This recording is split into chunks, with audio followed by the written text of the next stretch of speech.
श्री चंद्रशेखर जी। माननीय सभापति जी, जय भीम। बहुजन समाज में जन्मे सभी संतों, गुरुओं, महान पुरुषों को नमन करता हूं, जिनमें महात्मा ज्योतिबा फूले, डॉक्टर बाबा साहब अम्बेडकर और मान्यवर काशीराम साहब को मैं याद भी करता हूं आज के दिन पर। साथ साथ नगीना की महान जनता और भीम आर्मी और हमारी पार्टी आजाद समाज पार्टी काशीराम के साथियों का भी धन्यवाद करता हूं। इसके बाद अपने कुल गुरु जगत गुरु सदगुरु रविदास जी महाराज को भी मैं नमन करता हूं, जिन्होंने दुनिया को लगभग 600 साल पहले बेगमपुरा शहर के रूप में दुनिया का सबसे महान लोकतांत्रिक दर्शन दिया। अध्यक्ष महोदय, माननीय सभापति जी, 14 अगस्त 1947 को ये देश अंग्रेजों के अधीन था। 15 अगस्त 1947 को हम लोग आजाद हुए। 16 अगस्त 1947 को देश आजादी में था, लेकिन धन धरती राजपाट में बंटवारा नहीं हुआ। जो साधन संसाधन थे उनमें बंटवारा सही रूप से न होने के कारण एक बहुत बड़ी आबादी सुविधाओं से वंचित और सम्मान से वंचित रह गई। उनको सम्मान देने के लिए और अंतिम व्यक्ति तक सुविधाएं पहुंचे, इसके लिए लोकतंत्र की व्यवस्था हुई। लेकिन आजादी के 70 साल बाद भी हम कहां खड़े हैं, इस पर ये चिंता का विषय है। मैं मानता हूं कि सामाजिक न्याय तभी होगा माननीय सभापति जी, जब जातीय जनगणना पूरी होगी और जातीय जनगणना कराई जाएगी और साथ साथ संख्या के आधार पर आरक्षण जो है वंचित वर्गों का बढ़ाया जाएगा। उसके साथ साथ जब राष्ट्रपति जी अभिभाषण पे बात रख रही थी तो उन्होंने शहरी और ग्रामीण क्षेत्रों के विकास की बात कही और ये भी कहा कि दुनिया में सबसे उत्तम शहर हमारे यहाँ बने। लेकिन माननीय सभापति जी, 70% आबादी तो गांव में निवास करती है, तो गांव की आबादी के बारे में भी सोचना होगा कि उनका जीवन कैसे बदले। माननीय सभापति जी, उच्च शैक्षणिक संस्थानों में बहुजन समाज के जो छात्र हैं उनके साथ कास्ट एट्रोसिटी हो रही है, निरंतर उनकी हत्या हो रही है। साथ साथ जो सरकारी कर्मचारी हैं दफ्तरों में, उनके साथ भी जो SC ST OBC और मुस्लिम और अन्य धार्मिक अल्पसंख्यक, उनके साथ भी माननीय सभापति जी जातिगत और धार्मिक जो है शोषण किया जा रहा है।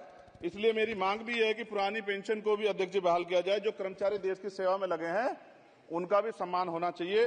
साथ साथ सभापति जी, भाजपा ने चुनावी लाभ के लिए सबका साथ सबका विकास के नारे दिए जो खोखले हैं, क्योंकि 10 साल में दलित, पिछड़े, आदिवासी, मुस्लिम और अन्य धार्मिक अल्पसंख्यक के जो अत्याचार हुए हैं वो किससे छिपे हुए नहीं है। ये गलत है, ये बंद होना चाहिए। सभापति महोदय जी, महामहिम राष्ट्रपति जी के भाषण में निजी क्षेत्रों में SC ST OBC को रिजर्वेशन देने का कोई उल्लेख नहीं हुआ है, जो कि आज चर्चा का विषय, क्योंकि 98% प्राइवेट सेक्टर है, 2% सरकारी सेक्टर है, तो 98% प्राइवेट सेक्टर में भी हमारी हिस्सेदारी की बात होनी चाहिए। माननीय सभापति जी, आशा कार्यकर्ताओं, आंगनबाड़ी वर्करों, भोजन माताओं के वेतन वृद्धि पे भी कोई उल्लेख नहीं हुआ है, वो भी अभी नंगे, उन पर भी सोचना पड़ेगा। माननीय सभापति जी, जिस क्षेत्र से मैं चुन के आया हूं नगीना से, वो बहुत पिछड़ा क्षेत्र है। उस क्षेत्र में कोई विशेष आर्थिक पैकेज नहीं दिया गया, रोजगार की सेवाएं नहीं है, नौजवान पलायन करता है। IIT, IIM, एम्स, केंद्रीय विद्यालय आदि शिक्षा में और चिकित्सा संस्थानों की स्थापना होनी चाहिए, जो कि नहीं है। और माननीय सभापति जी, मानसून सत्र आ गया है, मेरा क्षेत्र बाढ़ से बहुत प्रभावित है, इसलिए मैं आपसे आग्रह करूंगा कि वहां के लोगों को बाढ़ से निजात दिलाई जाए। माननीय सभापति जी, चीन हमें आंख दिखा रहा है और लगातार हमारे देश की सीमाओं में घुसपैठ कर रहा है, इसलिए अग्निवीर योजना को हटाकर पुनः सेना भर्ती शुरू की जाए और साथ साथ भारत की सबसे प्राचीन व बहादुर रेजिमेंट में से एक चमार रेजिमेंट को पुनः बहाल करा जाए, ऐसा भी मेरा आपसे आग्रह है।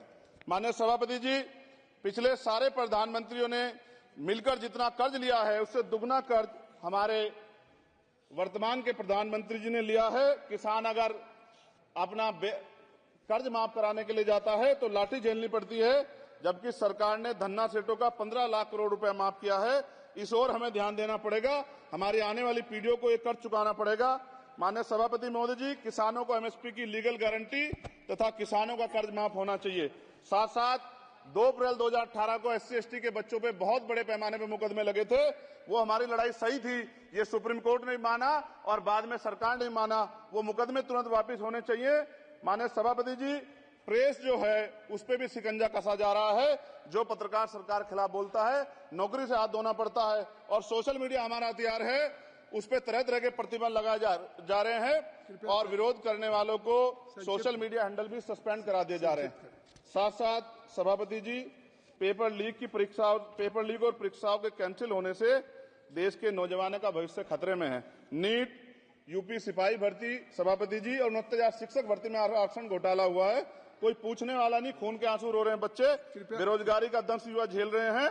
इसलिए मेरा आग्रह है कि युवाओं के लिए कृपया समाप्त करें। चंद्रशेखर माननीय सभापति जी, मैं पहली बार बोल रहा हूं, आप कहेंगे मैं बैठ जाऊंगा, मैं आपकी बात, मैं संवैधानिक मर्यादा का पालन करूंगा, मगर हम तो माननीय सभापति जी सुन ही रहे हैं। आप बोलिए, 1 मिनट। धन्यवाद, धन्यवाद। 1 मिनट और बोलिए। अध्यक्ष सभापति जी, नारी सम्मान की बात करने वाली सरकार, हमने मणिपुर देखा सर, हमने पहलवान बेटियों का हर्ष देखा सर, और हमने सर हाथरस की बेटी का हर्ष देखा सर, और हाथरस के परिवार को जो वादा किया था सरकार ने वो भी पूरा नहीं किया। और महिलाओं में भी, स्पेशली दलित, पिछड़े और मुस्लिम वर्ग की, आदिवासी वर्ग की महिलाओं के साथ आज भी एनसीआरबी का डाटा कहता है सर जो जुल्म हो रहा है वो सहनीय नहीं है सर।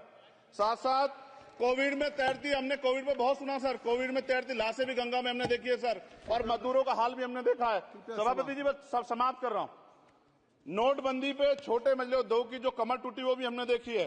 सभापति जी, शैक्षणिक संस्थानों, विश्वविद्यालयों में, चिकित्सा संस्थानों में ओबीसी एसटी के योग्य अभ्यर्थी को एनएफएस करके जिस तरह निकाला जा रहा है, लेटरल एंट्री करके जिस तरह हमारे रास्ते बंद किए जा रहे, ये भी हम देख रहे हैं सभापति जी। साथ साथ मेरा ये कहना है सर, ये सबका इशू है कि प्राइवेट कर्मचारी सर और सरकारी भी कई जगह पे 8 से ज्यादा घंटों से काम करते हैं, और उनको जो सर उचित वेतन भी नहीं मिलता, तो न्यूनतम वेतन 20,000 रुपए तय हो और 24 घंटे की ड्यूटी। उदाहरण के तौर पे यूपी पुलिस सर बहुत पूरा काम करते हैं वो लोग, वो राज्य के विषय हैं। आप सर मैं आपके राज्य सरकार के लिए भी आपके संज्ञान में डाल रहा हूँ विषय सर। पुलिस सब जगह है सर, लेकिन सवाल ये है सर, बहुत पसीना बातें हैं, 8 घंटे की ड्यूटी और वेतन विसंगति, वोटर स्कीम से उनको जो बाहर किया जाए। माननीय सभापति जी, 1 मिनट चाहिए सभापति जी। राष्ट्रपति जी ने धर्म के बारे में बात की थी। राम मंदिर से पहले हमारे गुरुगढ़ तुगलकाबाद का फैसला आया था राष्ट्रपति जी, वो सभापति जी अभी तक दिल्ली में स्थित सदगुरु रविदास जी महाराज का गुरुगढ़ नहीं बना। साथ साथ सभापति जी, अपनी बात को खत्म करते हुए मैं आपसे कहना चाहता हूं कि जितना देश दूसरों का है सर, इतना हमारा भी है। हम मरने के लिए पैदा नहीं हुए, जो चाहता है हमारी हत्या कर देता है। मूछे रखने पे, घोड़ी पे बैठने पे, मटकी छूने पे हमारी हत्या हो रही है। क्या बदला है सर 70 साल बाद भी? दलित, पिछड़े, मुसलमानों पे हिंसा नहीं रुक रही है सर। मेरा आपसे संरक्षण के साथ ये आग्रह है कि इन घटनाओं को रोका जाए, और देश किसी की बपौती नहीं है, देश संविधान से चलता है सर, और संविधान से चलेगा। संविधान छेड़खानी बर्दाश्त नहीं की जाएगी सर। धन्यवाद।